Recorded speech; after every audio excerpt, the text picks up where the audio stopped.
Alrighty, welcome back everyone. It is now February 7th of 2020, and ever since the release of Star Wars The Rise of Skywalker, a lot of fans around the world have been very intrigued about the future of the Star Wars franchise by Disney and Lucasfilm.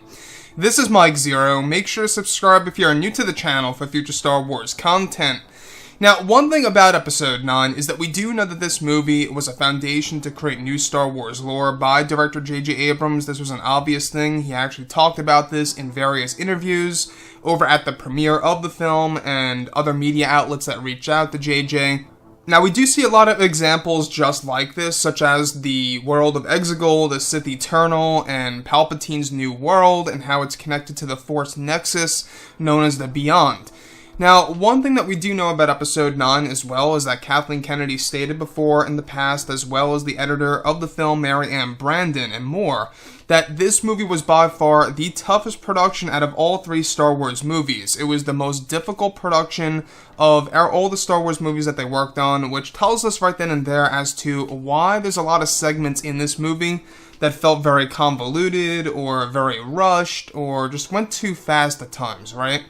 And that is all because of the changes that they went through. Now, obviously a lot of fans have been very curious about the changes that were made to this movie, and that's exactly what we are discussing today. Now, obviously, as we look into Episode 9 here, this movie was the culmination of the Skywalker saga, a very important film at best. And now that both Disney and Lucasfilm are finished with The Rise of Skywalker, they are moving on to their new Star Wars trilogy, as well as their new universe that will tell new tales of the Star Wars galaxy. However, many fans have been very curious of what could have been before the reshoots and the rewrites by Disney and Lucasfilm for Episode 9. Now, it's noted that during the months of August, September, and October is when many changes were made to the film that led to a series of deleted scenes by Kathleen Kennedy.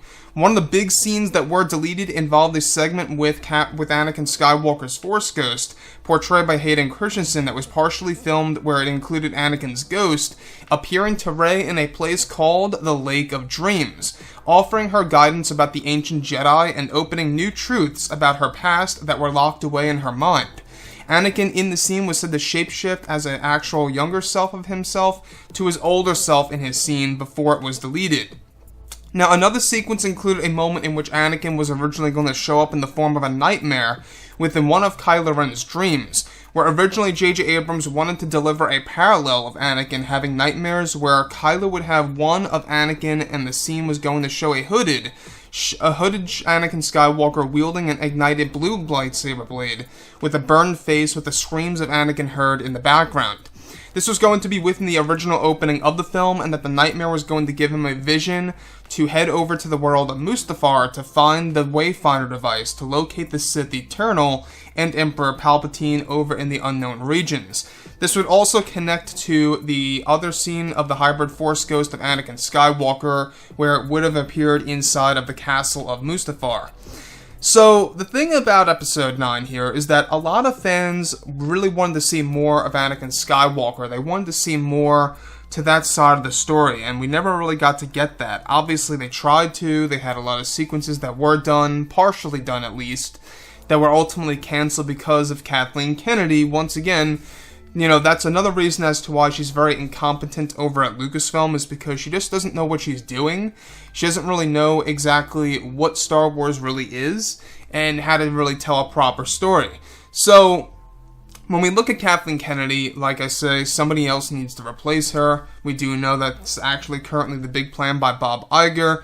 And when we look at the Lake of Dreams here, alright, this is the one thing that I actually have been talking about for quite a long time, is the Lake of Dreams was actually said to be yet another powerful Force Nexus, a light side-oriented one, that connects over to the netherworld of the Force, and that would have been one of the main reasons as to why Rey would be able to communicate with characters like Anakin, Yoda, and Kenobi within the Prime Jedi Temple.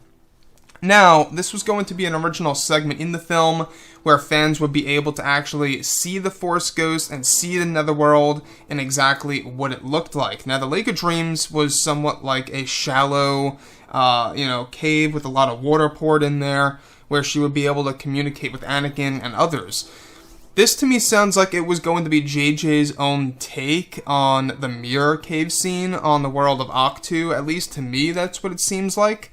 Because when we look at everything related to what they did with that, In that particular scene, we do have her looking at mirror versions of herself, where in this scenario, she's actually looking into the netherworld of the Force and actually getting real guidance from Force ghosts of the past. So that, to me, I think would have been quite moving. I think it would have really satisfied the fans. The fact that we would have gotten a scene that would have been more Force heavy and more oriented with the Jedi, I think would have been a great payoff, to say the least.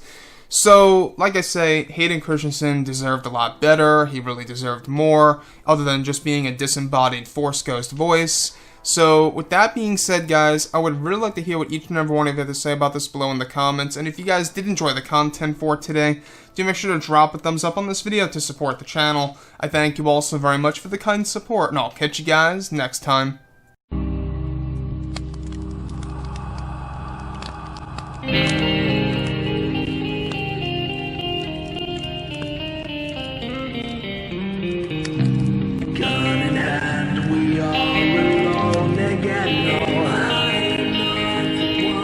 From night